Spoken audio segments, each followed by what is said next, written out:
What's that show you were talking about the other day with your boy Polly and Vinny? Double Shot at Love. Double shout out. So what's the deal with that? Yeah, so both Pauly D and Vinny, they're looking for love, right? So there's like, I don't know, 20-something girls that they bring to this house, which is decked out in like every Guido way possible, where like they even have like a barber shop in the house. Is that a word And you can use, not being a Guido? Like, is it allowed? I'm pretty sure. I mean, they call themselves that. Oh, so it's fine then. Yeah. Okay, I got you. So, and then there's like 20 girls, and they're all dating both of them. But obviously, there's girls that are attracted more to Pauly D, and then there's girls that are attracted more to Vinny. And like the divide between the girls is pretty funny because they're such different dudes. Well, how much of that then is like broversation between the two guys, where it's like, man, I want that one, so it's like, oh, okay, bro. Oh, I'll back off. they have these conversations in the barber shop, and there's dudes at barbers actually cutting their hair as they're like, you know what, I really like Susie. Now, what's the respect level like? Does Pauly actually back off of Susie if Vinny's into her, or does he just say he does? These two guys are like besties, and it honestly seems like they completely respect the boundaries of their friend. But isn't that bad for TV? You'd think you'd want them to fight a little more, I guess. Like right now I'm watching Bachelor in Paradise, and yeah, these dudes are fighting, these girls are fighting. It's much more drama. Probably safe to say your repertoire of skeezy love interest television is pretty high. The only reason I started watching anything like this at all is because years ago I was working part-time at this gym, and the first night I started working, I became friends with this girl, and it was her first night when she joined the gym, and she one time, like 2 months later, was like, hey, what are you doing when you get off? I was like, nothing. She's like, oh, well. You didn't say, well, I don't know, won't you be there? Well, so it's platonic, bro. I can have that kind of relationship with a woman. Another one of her friends ended up joining the gym too, and she's like, oh, hey, well, you know, we're both going to watch the series premiere of The Bachelorette tonight if you want to come over. And I was like, the chance to watch this show, listen to three girls judge like 30 men one by one as they get out of a limo and say what they do and who they are and where they're from. Dude, it was the best social experiment I've ever done. I learned so much about the female psyche from watching one episode of The Bachelorette. And then I just got hooked. With a bunch of judgmental women. Oh, yeah. They'd be like, I really like that guy because of this reason. I really like this guy because of this reason. I don't like him because of this reason. And it was so many things that like it wouldn't occur to a man. Like black belt, brown shoes kind of crap? Yeah, pretty much. Or like, So I like bad. the fact that he's wearing a watch. Things like that. It wasn't that. But I was like, oh, man. Like, dude, it changed my game. When did the Jersey Shore come in then? So I did start watching the Jersey Shore when it was a pretty new thing because my friend Scotty Young lived in Noblesville for a short period of time. He told me, hey, man, I started watching this show. You got to come over and watch it tonight. So I sat down with him. It was the 4th episode of this first season, and I was watching the whole time. I was like, wow, this is something else, and this is kind of annoying and whatnot. But the whole big thing, I was like, man, this Snooki girl is so annoying, and she was upsetting everyone and pissing everyone off the whole episode.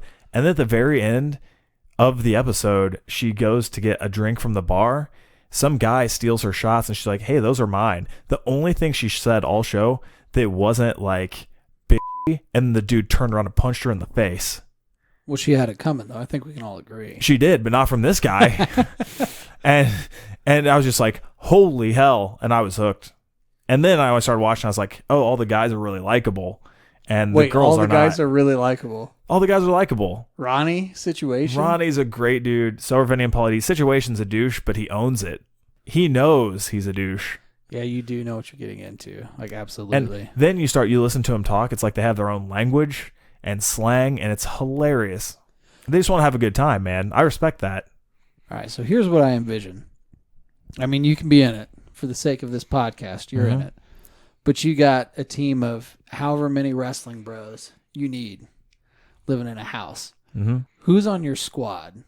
And then, well, first who's on your squad? You pick the amount of guys that you're doing this with.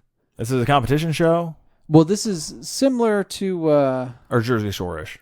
See, I want to go the romantic angle real quick. You're all pulling from the same pool of women. Who you bringing in? Who's your squad? Well, I want my best friends, and I also want dudes who are different enough from me that we're not going to be going for the same people. But luckily that works. because my best friends and I go for different types of women. So who's the squad? And again, it's wrestlers. Yeah, I mean, I gotta have a Russ Jones in there. That's just entertainment. Oh, good old Tiny, bringing him along. Yeah, jacked, tattooed Russ Jones. Yeah, his like whole head's tattooed now. It's just to add to his intimidation factor. Yeah, because he needs it. Yeah, exactly. And then I want a Tony X in the house. Oh, Tony. Tony would be a good time. I want a Tony X in the house, man. I've been partying with Tony since we were kids. So I wanted that. And Tony also like into some crazy stuff. Like this is just going to be entertainment. And then I suppose if I have one more choice, it's got to be Scotty Young. And that's probably where the drama comes in, because he's going to piss all the rest of us off a lot. Because like he's a good guy who means well, but damn pisses us off a lot. All right, so that's the love interest, sharing a pool of women. How does the roster change if it's Jersey Shore? Oh, I just wanted to know the setup. Oh, well, yeah, like if this is the format, then the four of us, I think we're good. We're not going to clash too much. And it's just going to be very entertaining. Wouldn't the squad have to be different, though? Because Vinny and Paulie trust each other. Yeah. And apparently there's not a lot of undermining that goes on. Mm-hmm. But that's what the Jersey Shore is all about. Is the undermining? Oh, yeah. So, I mean, who are you going to be in a house with that you would just stir shit with? Like I'm going to get upset with that friend. Oh, yeah. And there's just going to be all kinds of, or Big Brother or whatever the show is, to where it's just straight competition for that regard. Oh, shoot. See, okay, never mind. So I'll come back to that in a second. Ace Perry and Dylan Bostic also probably need to be in this house, or any variation of them in there too. Honestly, that might be more entertaining. How many women are you going to bring along? Dude, it's going to have to be a lot. And with some of my friends, one woman isn't enough. So this is going to be a lot of women. But we're all very different people. So I think all the women will be satisfied. How do you know you won the show?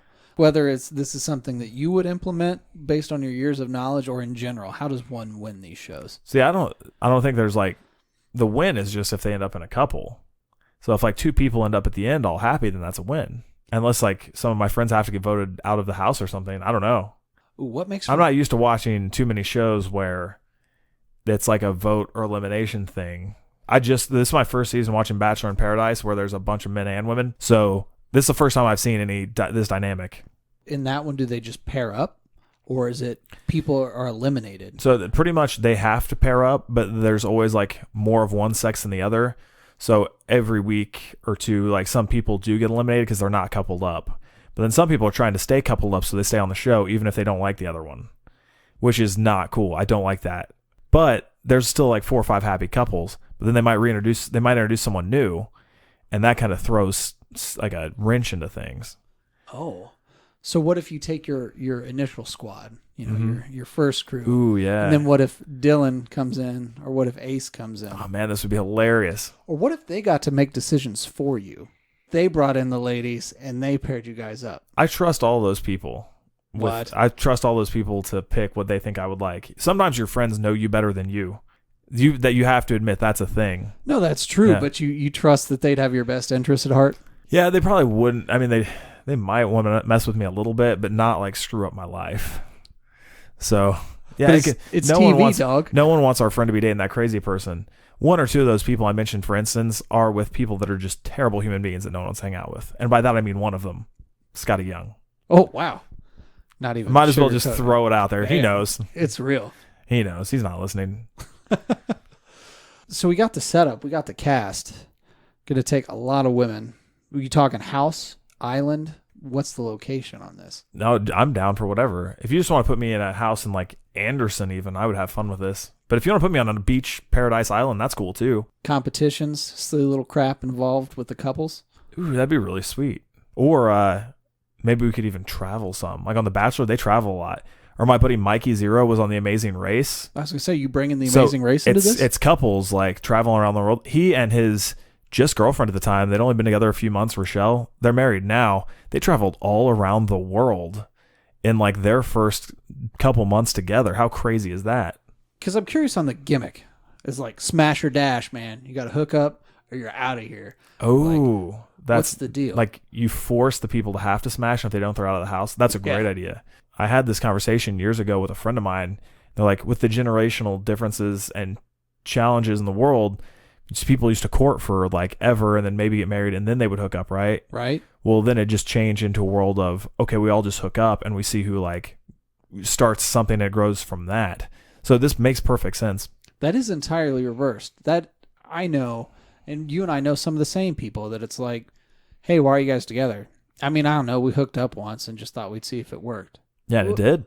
Or so, it didn't. Right. But it's like, this is your sole premise for hanging out beyond one evening. It's like, well, we already did it, so we thought we'd see if, this was going to work. Yeah. Luckily, I don't think any of our friends got surprise babies that way, though. Not surprise babies, but some people got surprised. Well, yeah, that's true. No babies, though.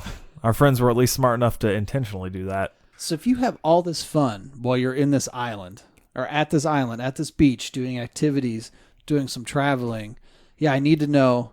I guess we can't have it both ways. We have to probably stay on an island paradise or travel, one or the other. I think if it's remote, it's funnier for you people because there's a lot of, testosterone and just being macho and stuff, like stupid little challenges. And maybe the women get to judge you. But then... That's fair. Well, I was going to say, knowing full well, you guys hold grudges? Have you seen your triceps, man? They're disproportionate to the rest of your body. I've heard it. I've heard this several times. And you never forgot it, did you? No, I've never worked triceps since. Right. Judge the hell out of them and see how it works. Because ultimately, maybe that's the deal. Maybe at the end of the evening or something, it's, oh, hey, I'm flipping over this person's name. And then, you're flipping over Allison. And then if Allison flips over your name. I'll never date an Allie. It's went poorly in the past. So apparently that's a bad example. But, you get the premise, okay, right? I got you, yeah. And then it's not broy enough just to be coupled, though. There has to be some kind of scorekeeping going on to where it's competitive. Hey, man, I don't know. We're going to have to refine it. It's not a perfect idea, but you just came up with it. Oh, it's true. But I think there's something there. Because with your experience your experience in garbage television and your current circle of friends who would all love to be in garbage television. Yeah, it'd be super entertaining. There are several times myself or friends have been really close to being on reality TV. Why isn't there one for wrestlers? I don't know. It's such a weird niche of people probably, but they would think it probably wouldn't appeal to everyone. Small demographic. I don't know. Kenny King, a professional wrestler, was on Bachelor or The Bachelorette. It's but at least he painted us all in a really positive light. He seemed like a great guy. Well, they don't even have wrestlers on the Broken Skull Challenge. Oh, they do. Yeah, sometimes. So Damon was on Broken Skull Challenge. Wait, what? Yeah, you didn't know that? I didn't know that. Yeah, my buddy Damon was on season 1 or 2 of Broken Skull Challenge, which is, I asked him when I submitted all my stuff to Broken Skull Challenge how it was, and he pretty much just said it was awesome. And it's Stone Cold's so Damon, tell me about yourself. And then pretty much he's like, oh yeah, I became a professional wrestler because I idolize you, man. And then I think he maybe won the first challenges thing, but then he didn't make it much further because unfortunately Damon's kind of a short dude, and a lot of those obstacle shows are only designed for leaner, taller dudes. So I did go through multiple interviews, a phone interview, a Skype interview, a million emails to go on the show, and they told me they were going to pick me. Oh yeah, we'd love you. You think you're a perfect fit. We're going to talk to the producers and someone will be getting a hold of you. And a month went by and then another month went by and nothing, Pete. Well, you know how many voicemails I left? You screwed it up because you went to Japan, dog. I mean, they would have picked you, but you went to Japan. Yeah, I know. So it actually is the reason I put off going to Japan. I missed a tour because I was waiting for these jerks to email me back or call me. And I even emailed them multiple times and left multiple voicemails. I was like, hey, just tell me no, please. If you email me back one word that's just no, that's cool. Because then I'll know, it won't screw up my tour. I missed the biggest show of the year in 2017 at Wrestle 1 because I was waiting on a Broken Skull Challenge to get back to me. Because being on that show would have changed the game. But nope, didn't make it. Or when Dwayne used to work for Billy Corgan, we both did, but he did more than me. And at the time, they were going through making a reality show and casting a reality show for, I think, A&E, or it might have been AMC. It doesn't matter. One of those. And one of the acronyms, whatever. One of the A and somethings. And he was trying to really get cast on that. That would have changed the game for him too, but of course that fell through. Years ago, I went and tried out for Big Brother in Louisville live. On a Friday night, my buddies and I drove down to Dayton for a show on Saturday, And we pulled up at like 6 p.m. or 7 p.m. And our friend Tom was getting ready to leave. And he's like, yeah, I'm going to the Big Brother tryouts. I love that show. It's in Louisville. It's 2.5 hours away. Anyone want to come? I was like, sure, man. I just hopped in the car and we went down to Louisville and waited outside in the freezing cold for like 3 hours. Eventually, they pulled us in at like, I want to say midnight. By then, they weren't pulling people in one at a time. They pulled 6 of us in, and they were asking these questions. And dude, the people were just so off the wall and bizarre trying to get noticed. It was crazy. Well, you know what your problem there was, right? Sobriety. Dude, there's no way all these people were sober. That's what I mean. Yeah. That's why you thought it was abnormal, dog. Just start drinking. One of the women said she was asexual and is like pretty much attracted to nothing. And then another guy was like all jacked up. Is like, yeah, I'll slit anyone's throat I need to win the game. Yeah, I don't care. I had no remorse. And like, he was so over the top with it, like cutting a wrestling promo, only a really bad one, just trying to get noticed. Like everyone was just like grasping at straws. And my buddy Tom just kept talking about how he was a professional wrestler. And I was like, dude, I'm sure they've heard that 10 times today. Like, that's not going to help. We're in Louisville. There's a million failed wrestlers down here. Why don't you say, dude, I killed a professional wrestler. Just got out of the joint. I should. I'd be like, well, I just got out of prison and I'm looking for love. Let's be honest. The only love options I had recently weren't very good. But now that I'm free, straight, ready to go. Now that I've done some things and seen some stuff. I've got life experience that none of these other people have. Yeah. That's valuable. I know all about sticking to a schedule and a routine, dedication, discipline. I'll take any restaurant you want. That's cool because all the food's going to taste good to me. I think, man, that would have been a pitch. I know. I should have went that way. I'd never seen Big Brother, actually. I still haven't seen Big Brother. I still haven't seen it. Oh, yeah. My buddy Dylan used to be roommates with Mr. Spectacular from Big Brother. Mr. Spectacular. And Jesse, he's the man. He's hilarious. Who's bigger, Mr. Spectacular or Russ? Mr. Spectacular is more muscular. He's a little shorter, though. Russ is more intimidating. It's true. Russ is scary.